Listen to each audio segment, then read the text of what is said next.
One of the most contentious battlegrounds in the US election campaign is that of race. In yesterday's TV debate, President Trump refused to condemn far-right groups and said it was left-wing organisations, who he called Antifa, who were responsible for the violence in many US cities. Our correspondent Aleem Makboul has been to Portland in Oregon to talk to both sides. Just to warn you, there are flashing images in his report. It's become the US capital of radicalism.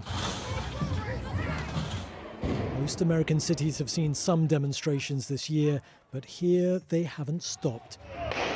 And it's become a huge election issue.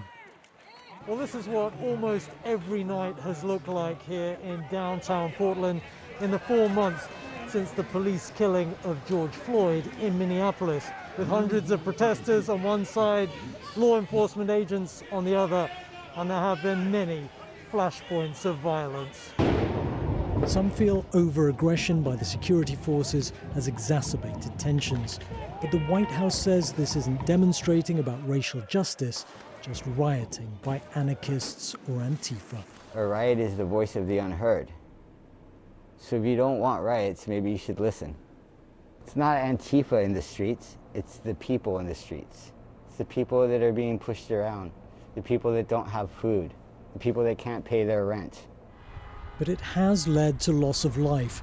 In late August, a large convoy of Trump supporters drove past the protesters in Portland, some firing paintballs at them. Later that day, one Trump supporter from a far-right group was shot dead.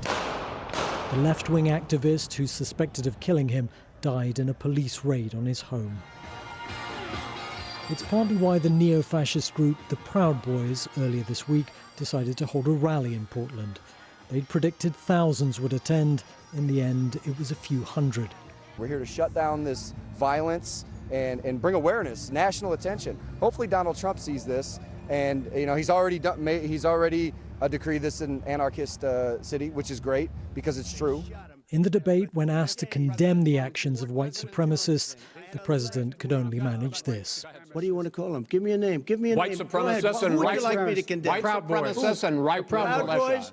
Stand back and stand by. But I'll tell you what.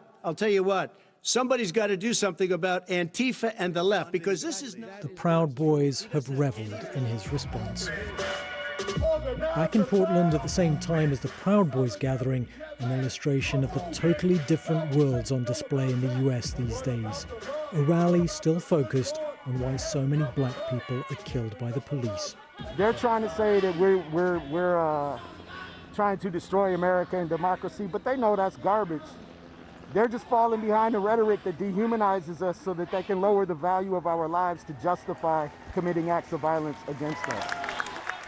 It's those at this rally who've been taken to the streets night after night. Many Americans support their efforts to bring about change, but for many others, these scenes are making them all the more determined to vote for Donald Trump.